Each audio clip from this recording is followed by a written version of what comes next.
Log on, tune in, find out. Another good idea from Cambridge.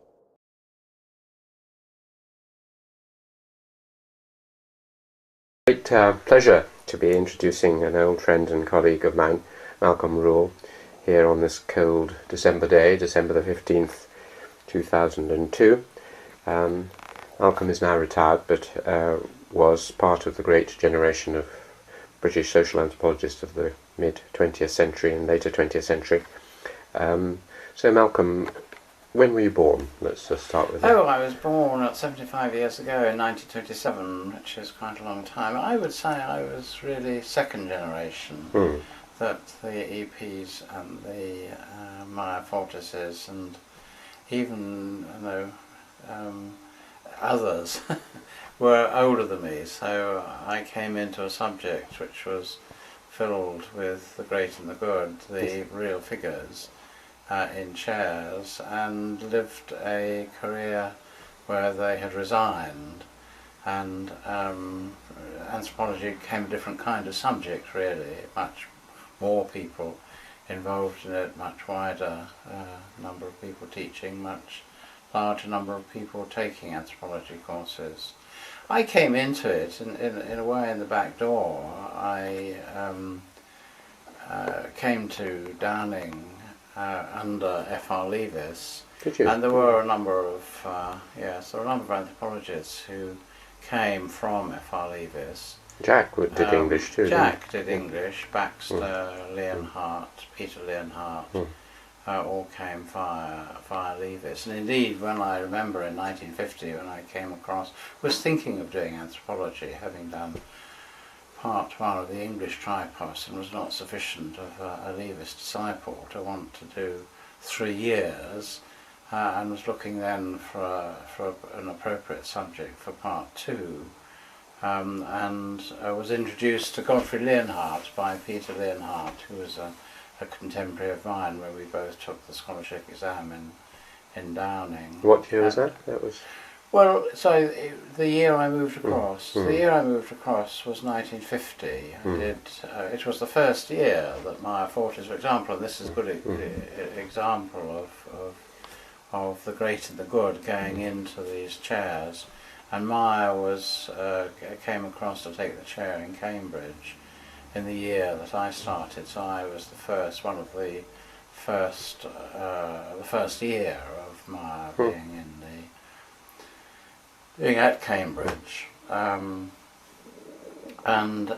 was I saying? Yes, we went to, it was then thought that, it was a small world, and one then thought that it was a good idea to go to Oxford and meet Maya before he became a professor, before I became one of his students.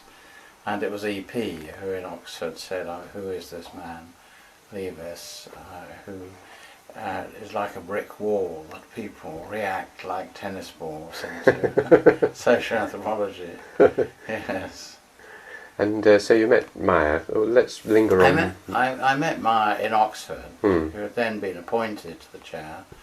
That's right, and I remember. I mean, the requisite of an anthropologist was really languages, in his view. That it was. I did actually have some languages, which was a good thing. Which languages did you? Oh, at school, yes, it was French, German, as it happened, Russian as well. Though, what happened to the Russian is another story, and I didn't know Russian very well, though I did get an intermediate higher exam in Russian way back in, when was it, in 1947, I suppose. Did he encourage you? Because this is Maya, because people sometimes say that he warned people that if they wanted... I wasn't encouraged by him, no, I wasn't encouraged by him. I was encouraged by Godfrey Leonhardt, who said that, and this was after the war, and it was an expanding subject, and money was available for research, so that it was a good subject to go into. And this is what encouraged me, and it was a subject too. I mean, see, it was the year of the Marett lecture. I remember very well the discussion amongst students in anthropology, Part 2 students, who had a kind of lunch group, and we talked about the Marett lecture. Who gave it? The Marett lecture. This is Evans Pritchard's 1950 Marett the famous lecture. one, History and Anthropology. Really. History and Anthropology. That's right. Where I mean, it seems to me that the 1950 and the Marett lecture establishes a kind of watershed between the scientific, rigorous, positivistic study of anthropology, that anthropology is a natural science, and the move which happened over a number of years to anthropology concerned with meaning, which was an interpretive. And it had happened around there, and I'm linking this with the encouragement given to a number of people who came from an art subject. Now, this wasn't Meyer. This wasn't Meyer. Meyer was still interested in establishing a thoroughgoing, rigorous, scientific school in Cambridge, which I saw really very little of. I saw really just for 1 year before going to Oxford to do a B.Lit. Oh, I see. So you just did a Part 2. You did I did a 1 year Part 2 I see. in Cambridge. Who else was there when you were there?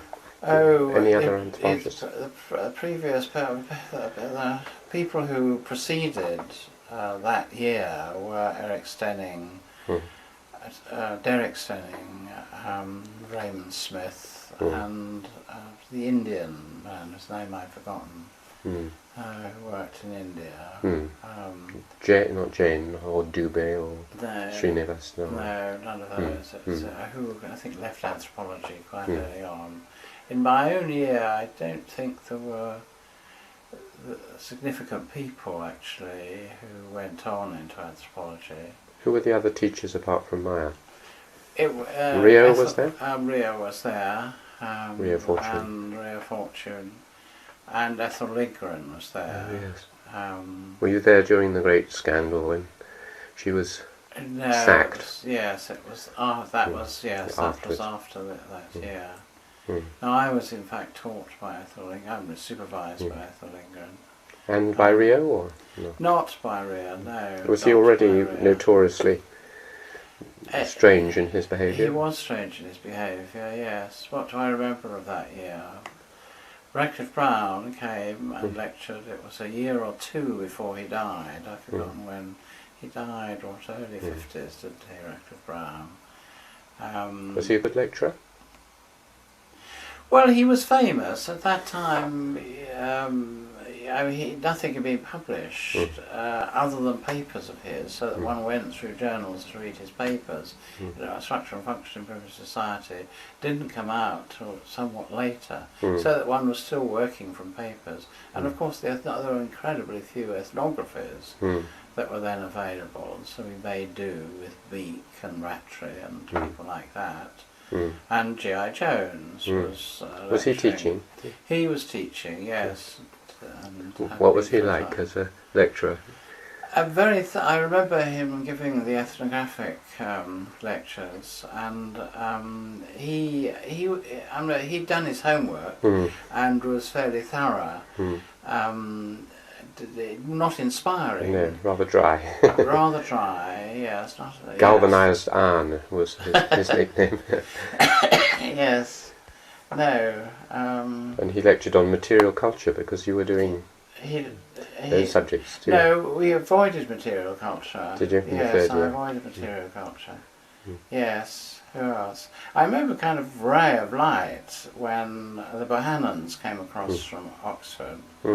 And Bohannons were always enthusiasts, and the anthropologists then were enthusiasts. There was a very thorough, very vigorous anthropology society, and they talked to the anthropology club, and then we met them in where they were staying and sat at their feet. And what was Laura Bohannon like? She read well, the she wasn't book. beautiful, but she was very. she knew a lot about the Tiv, and was very willing to talk about them. Wrote some very good. Sorry? Wrote some wonderful books as well. Yes, that's right. Return to Laughter. That's Return to Laughter, that's right. And went on to do field work in East Africa, which only odd papers has been published from that, which is a pity. No, she was impressive. She was impressive. And we very much enjoyed her. I mean, enjoyed having them talking about real life field work. There were a few people around. I think Maya had attracted a few graduate students. Watson, Bill Watson was there, and also who later went on to Manchester, who later went on to Manchester. Yes, yes. Yes. What was Maya like either as a person, or I mean, you knew him later, obviously, but as a teacher and head of department, what were your impressions of him? Well, much later as head of department. You mean the head of department at that time, 1950?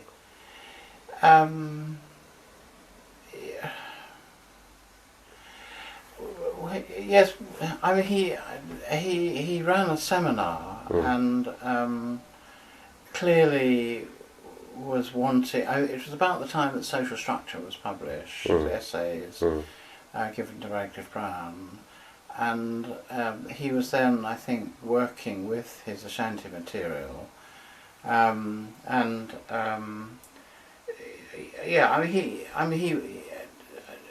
he was wanting to introduce the notion of social structure and to work it out, and we gave papers.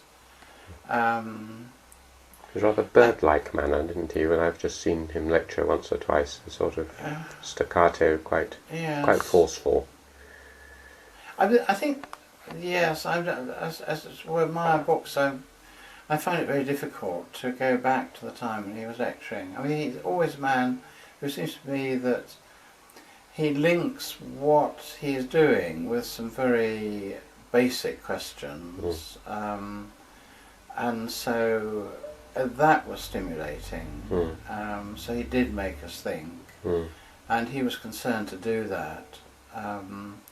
But he also was moving in, as it were, in one direction. He was wanting discussion to go to find one answer or one set of related answers. Yeah. Why did you choose to work in Africa then? Was it through his influence or? Maya's influence. It was what was available. I did 1 year in Cambridge anthropology, and then since 1 year anthropology didn't make one into an anthropologist, did a B Lit in Oxford, and I had already come across EP, and I'd already been very impressed by EP, and had gone to EP's radio lectures on social anthropology. So I went a lot. They were given in the Royal Society, Royal Society lecture room, and I went along and actually heard the man in the flesh. Did he give a whole series, or was he one of that group? He gave a series, the social anthropology. I think there were 6, and it was an important series in a way, because it did open up social anthropology to a lot of people who wouldn't otherwise have met it. And I was also impressed with the line that he took. I mean, coming from English, so I have downstairs a set of Collingwood volumes that Wendy James in Oxford is now interested in and relating to Evans Pritchard's own sort of intellectual career. So that in one way, the thought that I should go over from Cambridge to Oxford was very welcome. Did he become your supervisor then? for your billet? Or? He examined it. Examined the billet. The billet was on some East African peoples in relation to their environment, the Nilettes, in fact. As I came from English, EP wanted to give me a topic which was factual and down to earth. So it was really a study of the Nilotes, and Dinka particularly, in relation to the flooding of the Sud in the southern Sudan, and that was my billet thesis. And what happened then that I went to West Africa? It was the Cameroonian Development Project, and money was found in conjunction with the Cameroonian research project, which included Edwin Ardner and an economist, Wilmington, and my study of Banyang in the hinterland of the Cameroon was associated with that. What was your training before you went to the field? Oh, what was my training? Well, I did. It's a bit overshadowed by the story of the tables, isn't it? Yeah. And it was a bit like that, yes. That I would need more tables than I think. Whose story is that? Is that? I don't know. I don't know whether it's apocryphal or it's in Laura Bohannon's, Dusty Bohannon, as she was known, in her book. That yes, it was. I didn't. No formal training, really. No, there was no formal. There was deliberately no formal training. Very deliberately, as I'm listening to Mary Douglas a couple of weeks ago, and she. To tell stories around that theme. Why deliberately? They decided that it would injure your mind because you wouldn't know what you would need to know, therefore it would be better to go with an open mind and not be... Yes, it was better to go with an intelligent quest or an intelligent open mind than with a preset set of questions, a preset idea of what one's going to do. And what about methodologies? I mean, the methodology kept company. One learnt methodology by asking what other people had done, and Godfrey had bought a series of, I think, invoice books or receipt books, and essentially kept a large diary all the time. With details, and that's what I did. The invoice book had a piece of carbon paper, so you could cut it in, break it into little bits. Is that? Yes, that's right. Like Fraser. Yes, I didn't actually do that. I wrote on both pages. It was only when going to East Africa when the tradition of Audrey Richards and Malinowski meant that one needed to carbonise, one needed to copy one's field notes and send a copy back to the Institute. That's when that worked. I see. But it yes, a method, it was very haphazard. One took genealogies and one started off looking at economics, the mode of livelihood, and one went from there to other. One had informants, all these things, but you discovered all this by yourself. And it meant that there wasn't. It meant that one didn't study one, even though I went to the Banyang, because they provide a significant number of migrants to the Cameroon plantations in the south. That was only really an excuse for my grant. I was still expected to make an all-round study of Banyang, and I soon latched on to, secret societies, I suppose. Who was your supervisor? Was it? It was Jim Bohannon.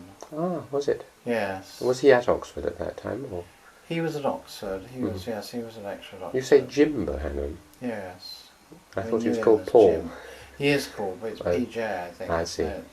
So it was same man. Bohannon, same as Laura Bohannon is Dusty Bohannon. Did you keep much in contact? I mean, was it expected you sent back letters and reports to your supervisor at that time, or was the post so bad that it wasn't? No, you once, I wrote a few letters, yes. You wrote a letter, so you say what you were doing, but you didn't send reports. And it was, yes, it was my second field work. The EP was the supervisor, and I didn't write a great deal. I wrote to him, but I didn't write regularly. And it wasn't very formal. So you did a second field work? Yes. So well, the first one was a PhD. The first one was the PhD, and the second one was, then I went out. It was a time when people were moving out from the special ethnographic areas as defined, and I went from West Africa to East Africa. As EP said, I would then become an Africanist rather than being a West Africanist. So the idea was, yes, to extend my knowledge. It was interesting, really, because I went from one corner of the Bantu land, from a semi-Bantu or Bantoid people to a Bantu people, and there were connections between them, which have ultimately gave me the basis for a paper which appeared only a couple of years ago, like this year. But how did you fund the second piece of field work? The second piece of field work, this was when Audrey Richards was director of the East African Institute of Social and Economic Research. I think it was just social research, wasn't it?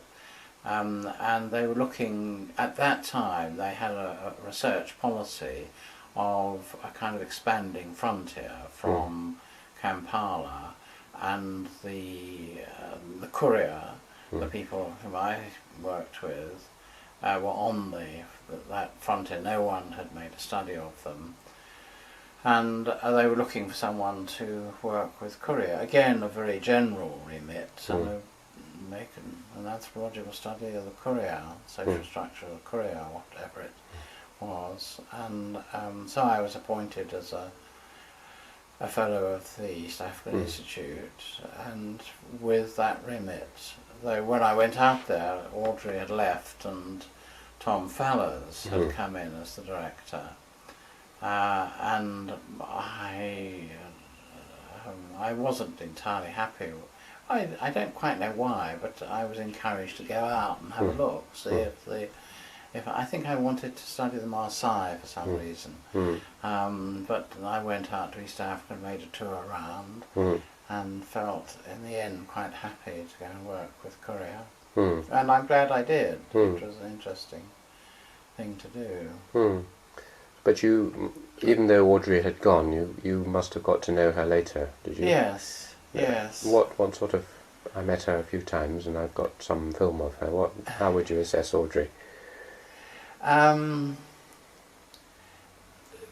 Well, I come from, and things have been said about Audrey from both Oxford and Cambridge, and I suppose those things are in my mind. She was a very generous person, and when I came to Cambridge, to teach in Cambridge in 1970, she was very generous and welcoming. Tom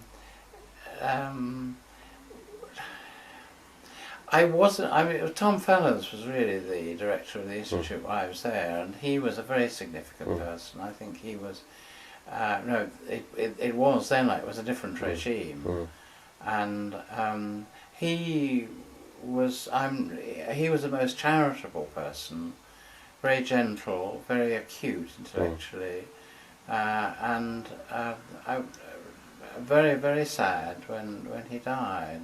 He died young, did he? Or? He died relatively young. Yes, he must have been in his 50s when he died. He'd just finished his study in Uganda, the Soga, Bantu bureaucracy, and he'd gone back into, I suppose, Chicago anthropology. And he was a very important link between British social anthropology and American anthropology. And it was, I suppose, he died, it must have been in the 60s that he died. because he was here in the 1963, and then he was ill then in the decennial conference then. And he influenced you quite a lot. Yes, that's right. In his method, or his theories, or his I think personality? kind of persistent inquiry. In East Africa, the Institute had set down a questionnaire. It was very much more organised, fieldwork-wise, and one made copies of one's notes and one put them into various categories, which I still have. The Malinowskian Yes. method of saying this is economics and this is That's social right. life. Yes, yes. It was very much the Malinowskian method that was used there. It come through Audrey down to... It had come through Audrey. That's right. That's right. Who else was there at the Institute when you were there? Who was there? Walter Elkin. Oh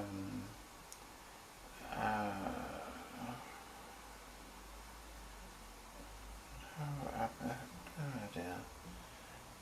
Names. Don't worry, disappear. it's a long time ago. Names disappear. Yes. But then one person we've sort of touched on briefly, but I'd like to just come back to for a moment, is E.P. Because many people regard him as the greatest anthropologist, I think, of the 20th century, or certainly one of the 2 or 3 greatest. You said at the beginning, I mean, when you first met him, you were impressed by him and you went to his lectures. Did you continue your high regard for him I and was his work? always impressed by E.P. When I first came into anthropology, even at Cambridge, it was E.P. and E.P.'s work which most impressed me. And it has continued to do so. No, What is it that you think is at the heart of that greatness? he was a big man. I mean, he took on board lots of people.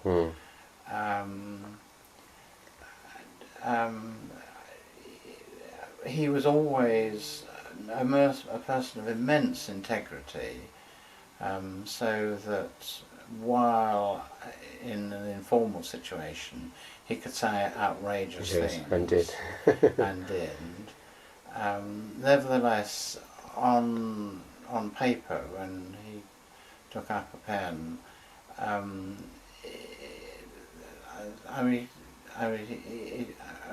he was an enormous scholar. I mean, his scholarship was very great, and so that he looked outside anthropology, and I think his own life moved, his own career, intellectual career, moved. Particularly my own field has become anthropology of religion. Of course, he stands there as immensely significant. And I think, yes, his work has not been fully. What is the word? Quarried, I suppose. An enormous amount of work. I mean, we have recently commemorated his the 100th anniversary of his birth, and You've read Mary Douglas's biography of him, probably. Yes, it's more Mary Douglas than Yes. E.P., isn't it? And it's perceptive, but a bit. I mean, it's in a way before its time. The theme that Mary Douglas takes up, and there's a biography waiting to be written on E.P., and it must be written. I would have thought. Although a lot of his papers were destroyed, unfortunately. Well, he destroyed all his papers, but they, Ahmed Al-Shahi, has his and Godfrey Leonhardt's papers and Peter Leonhardt's papers. Really? Has remained, yes.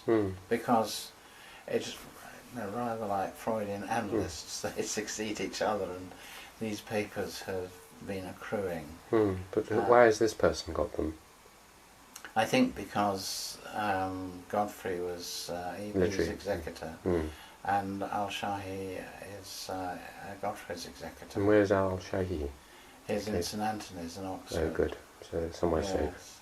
Yeah. Yes, it's safe. Yes, because Deirdre, his daughter, had some diaries and things of his. Yeah. But And there is an autobiography, I gather. is there? Yes. Gosh. How I think that was what how she finished. She had. Yes. She had, Mm. but they've come back to Al-Shahi. Yes. Mm. Good. Yes. So you then went to the East Africa Institute, and then after that you came back to Edinburgh, was it? Or was it To Edinburgh, yes. as a lecturer? Or Well, as an assistant, Mm. not even an assistant lecturer in Edinburgh. And this is Penniman, is it? Who is Yes, Tom Penniman. Penniman had started the anthropology course in Edinburgh, and Kenneth Little took over. And Penniman was away, had finished, had gone back to New Zealand when I came in, which this was 68. Sorry, 58. 58 that was. And I was in Edinburgh for 11 years, until 1970. Yes, I'm very different anthropology, and hugely, yeah. Under the shadow of sociology? No, and sociology didn't exist then. The social sciences faculty, or philosophy? or I mean, the great Scottish Enlightenment, you were probably in the David Hume building or something. well, I think I was instrumental in giving the name of Adam Ferguson to the Adam Ferguson building. Oh, That yes. was only in the late 60s that I Yes. was there. There was the David Hume Tower, which That's right, was yes. being built. That's right. I gave a At lecture that there, I time, remember that. yes. Yes, the Scottish Enlightenment figured large. And of course it figured in the nature of the degree course, which was a 4-year degree course, which now has, or since I left, has the enormous advantage of being able to do some field work or field exercise anyway in the last year, but they weren't doing that then. But it was huge first year classes and smaller honours classes of 20 people or so, but a large catchment area that people could come into and become interested in. That's right, as there were some who came in through the large first ordinary classes and went on to... Were there any teachers or students that you particularly remember from that period? Well, Michael Banton, Was he was at Edinburgh, was he? he was at Edinburgh before he went to Bristol. And it was then shadowed by, or influenced by, Kenneth Little's interest in race relations. That Kenneth was early in that, and so Sidney Collins and Michael Banton had both been brought into the department with a race relations brief, though they did other teaching as well. And Jimmy Littlejohn was there. So it was quite a large department. Mary Bird was also there, who was a West Africanist who worked in the Yoruba. And I think that was about it. Did you find it a stimulating environment? Well, it was stimulating teaching anthropology for the first time. And you liked living in Edinburgh? Or? Edinburgh was a nice place. Yes, it was a good place to be and bring up a family. You were married by But that time? I was married by that time. Yes. And, Now, when I first, as it were, when EP first suggested I go on to do field research, he said that he would support me on the understanding that I didn't write a novel or get married in the next 5 years. That's the old colonial promise you had to take when my father went out to tea and things, not until your first home leave. Could you get married? Yes, that's right. Yes, and it was only the Bohannons, the marvellous example of a married couple who went out and deliberately lived apart. And since I wasn't married, it was. Alan Bishop was concerned that I would be singleton. But you came back. You married and you went to Edinburgh. I came back, so I married. Yes, when I came back from East Africa, I married and went to live in Edinburgh. Little did I know that the day I joined Edinburgh was the 2nd of July, 2nd of January, and I suppose it was 68, 69 it must have been, 2nd of January, and the New Year still goes on the 2nd of January in Edinburgh. For some time. Yes, and it was the student revolutionary years, but I suppose it wasn't. Later, yes. 60. Later, Was this, you said 69, or do you mean? I mean 59. Yes, I mean 59. Yeah. Yes. So another 10 years, another student unrest. But that's when you came to Cambridge, about 70. That's when I came to Cambridge. What yes. made you decide to come to Cambridge? Well, as I said at the time, I respected the Scots too much to want to become a Scot. So I'd been 11 years in Edinburgh, and I'd come up through being an assistant, which is a Lucky Jim kind of job in Edinburgh, through becoming a lecturer and then senior lecturer in Edinburgh. And it was time to move on, and universities were still expanding in the 60s. Were expanding in the 60s.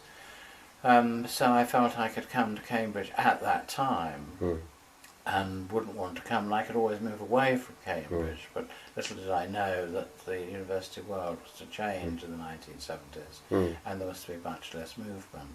So I came to Cambridge because I liked Cambridge. It was nice to come back to Cambridge when I was a Cambridge man.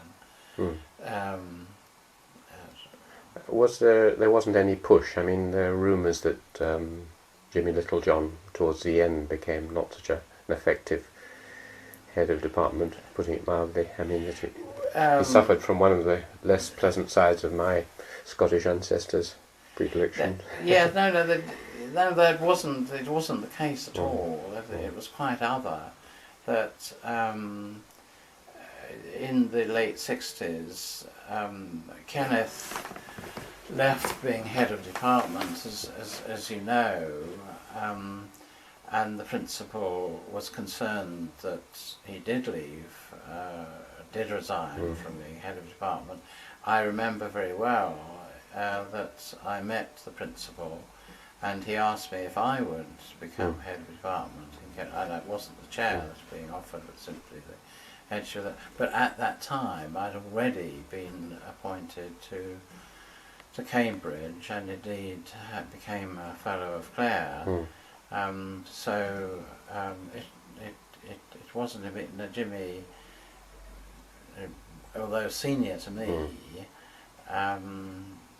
it was felt he would not become a good head of department. And I think when he did, when he was appointed and took the chair, he actually visited other universities and other departments to see what departments were really like.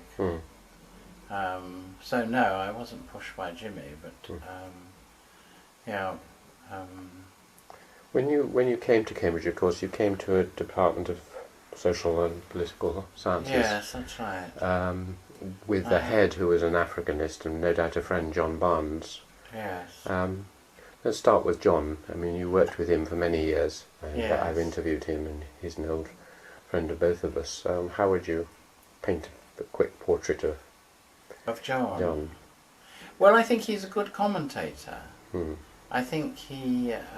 as in Three Styles of Kinship, or... As in Three Styles of Kinship, as in other papers that he's written. I mean, he's very intelligent, very acute, but he's not a leader. He's not, I came. I mean, it was the Social Sciences Committee. It wasn't a faculty at that time. Right. Was established, And I was aware, I suppose I should have said this earlier, that I was aware that the social sciences tripos was established, and yes, it was through a letter from Edmund Leach, that actually I applied to come to Cambridge. It was Edmund saying that there was, that I was then a senior lecturer in Edinburgh, that there was no senior lectureship, so coming to a lectureship in Cambridge.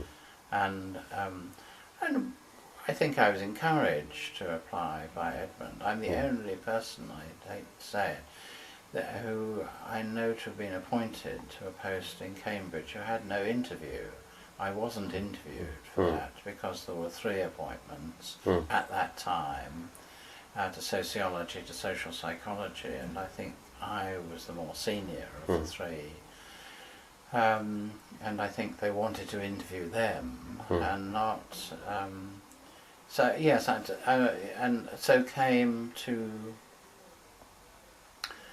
a committee run tripos that was looking for direction, and John had seniority standing, but didn't give it direction. I hate to say, and it drifted for many years. It drifted. I was on the committee for many years, so I saw all that. He was a very efficient man, a very fair man, a very nice man. A nice man, yes.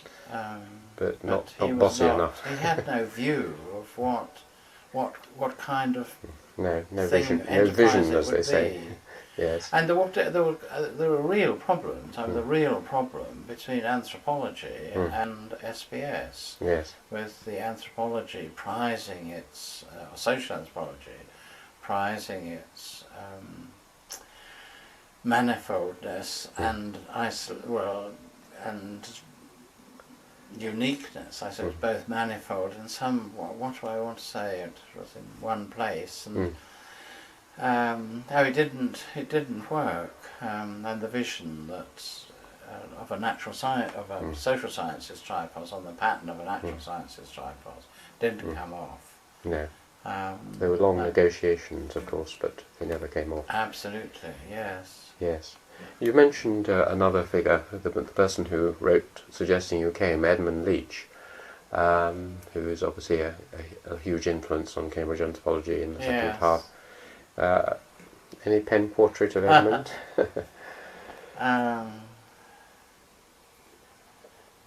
I know towards the end you read his textbook and weren't very impressed. That's right, his textbook. Well, he moved anthropology on. He was so totally different from Evans Pritchard, and of course fell out with EP. What was the cause of the falling out? Well, I think it was really his Highland Burma book, in which he discounted fieldwork. Which book? Highland Burma, beginning of Highland Burma. Oh, Highland Burma. I'm deaf, so I thought you said Higher Berber. No, Highland Burma. Yeah. Yes, yeah. Political systems, Highland Burma. Yes. So it was the discounting of fieldwork. It was discounting of that, and discounting gadfly, spurring things on, which he did marvellously, and moved anthropology away from the kind of natural historical mode of classifying all the societies that you put into butterfly hunting. But that's right, butterfly collecting. It moved it on. Very important figure, but yeah. Not on the same stature as EP. Not on the same stature as EP, and I aroused EP's wrath. I remember him in the, was it 73 Oxford Decennial Conference, somehow or other. Yes. Well, Edmund tried to kind of crown EP, didn't he, on that occasion, and EP just rejected it. Oh, yes. It was towards the end of EP's life. And he sent me a postcard when Edmund was made Provost of Kings, with saying, "I see they've made Caligula's horse Provost of Kings." You didn't like him. In fact, he resigned from the British Academy. That's right, he resigned from the British Academy and, yes, accused him, said, you should read some books, he said, in the conference, yes, yes. But then, so you taught for quite a few years in SPS, didn't you? Yes. So how many years? About 8 years or something like that? It was about 8, no, it was more than that, a lot more than that, because it was from 1970 to about, I don't know, 86, I was 85, really? Something like that. It was only in the last few years that when Tony Giddens came to take over SBS, and I felt there was no future. I was always straddling something in SPS. You had a half post in both, in fact, didn't you, at some point? Well, the post was funded from SPS, was and whom I was responsible to was very uncertain whether I was responsible to the head of the Department of Social Anthropology, or whether I was responsible to the committee, Social Political Sciences Committee. And so when when Tony Giddens came in, and I forgot what point it was clear that I could no longer straddle the two subjects. I think Giddens wanted me to be the social anthropologist in SBS, but this was ridiculous when there was a social anthropology department. With its own much more important figures and so on, that it had to be integrated in some other way. That I left SBS and moved fully into social anthropology. I mean, did you personally get on with Giddens, or? Oh yes, I personally got on with Giddens. Yes, I mean he was a certain kind of swashbuckling figure. What about the other ones there? Jeffrey Hawthorne? Jeff Hawthorne, yes. Well, Jeff Hawthorne was important, and yes, and Richards. Martin Richards. Martin Richards, yes, yes. They were, and we were the first three, and very different, and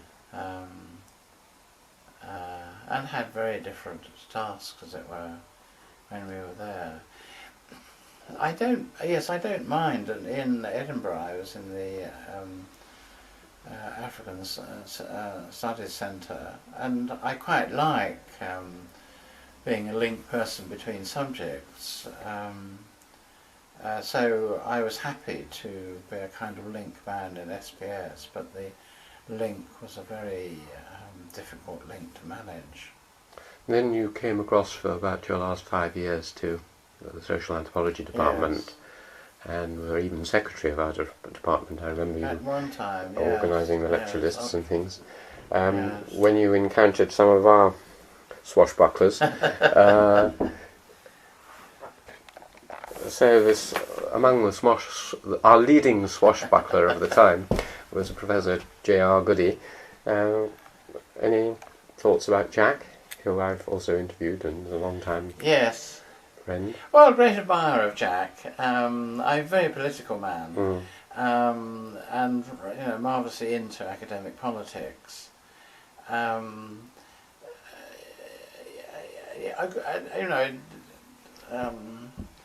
An existential thinker. I mean, he gets into his teeth into an existential problem, and that's marvellous. Yes, I thought very vigorous and very good to be in the department with him. How would you? I mean, you sort of placed, as I would, EP as a really great figure. Great figure, yes. And John as a very good commentator. Where would you place Jack? An important figure. Important for, again, opening up the subject. In a way, I think more effectively even than Edmund.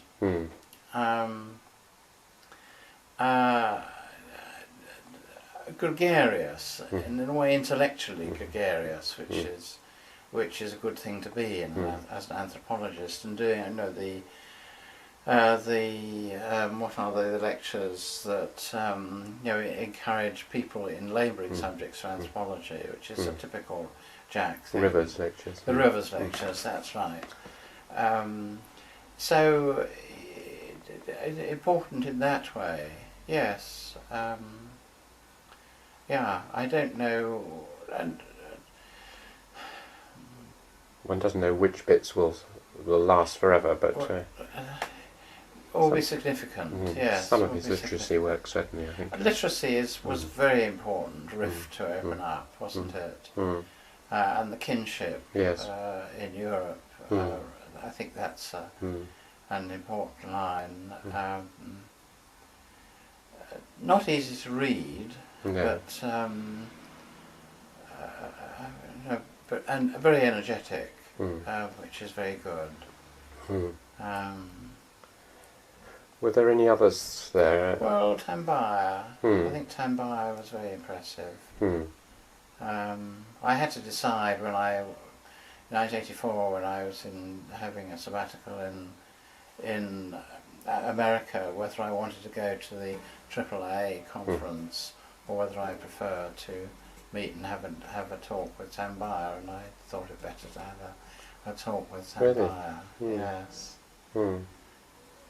Yes. Are there any other anthropologists of that era we should have mentioned? I should mention Mary Douglas or anyone else?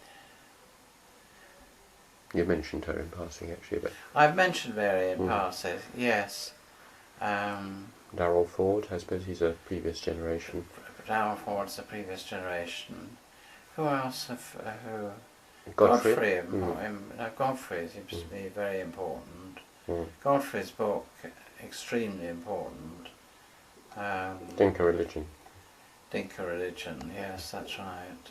Even his textbook is very good, actually, on social anthropology. Yes, very that's thoughtful. right. Yes, and Godfrey was an important figure. I think those are the important figures that have stayed with me, and I suppose with me rather more closely now, having just come back a fortnight ago from Oxford, where E.P.'s spirit, and certainly Godfrey's spirit, is still very much alive. Probably more to me going back than to the people who are there now, who probably passed on a long time ago.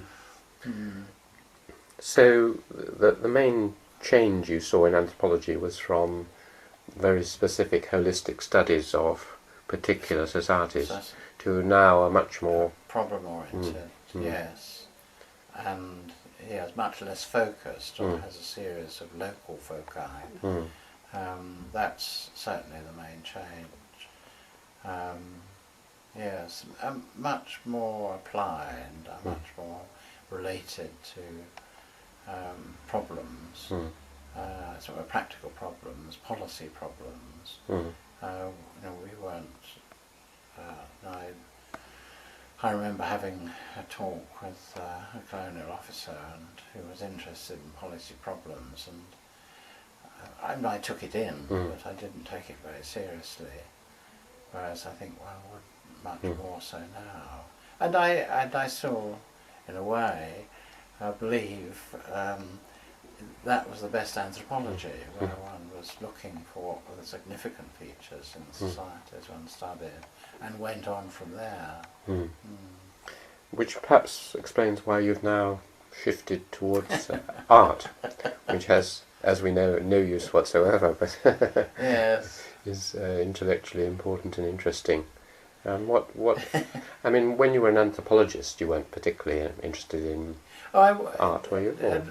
No, not as I wasn't allowed to be. In my day, when I went into anthropology, one, studied the flooding system of the Hyperhenia rufa in the southern Sudan. But I did in Edinburgh. I was involved in setting up an African art exhibition, and when I was a lad, I was interested in art and did a little of it. But I suppose that's going back to earlier interests, that's right. But also taking intellectual interests with it, so that I enjoy talking about French painters, and with intellectual questions about them. So you paint as well, obviously. I have painted. I've stopped. Have you? painting, You collect yes. paintings. I collect, yes, paintings, and what goes for art these days. The odd pyjama or bit of bedding or something. Yes. Yes. So, and you read about history and philosophy and nature of art. No, I don't. I read about artists or Artists. art traditions. That's right, and I try and work out why it is that what it is that Matisse or David or Chardin, what's special about them, what's significant about them, the same way what is significant about the Banyang, what is significant about Chardin's art, and how it relates to Rococo in the 18th century, and try and say something about it to people who are willing to listen. Do you teach in the University of the Third Age? Yes, I do. I thought that was Yes. a hint of that. Well, that's a very positive note, and I hope you have many years of happy exploration. I envy you greatly, I must say, but one day I'll be joining you in the U3A. Anyway, thank you very much indeed, Malcolm. I enjoyed that. Thank you. Bye.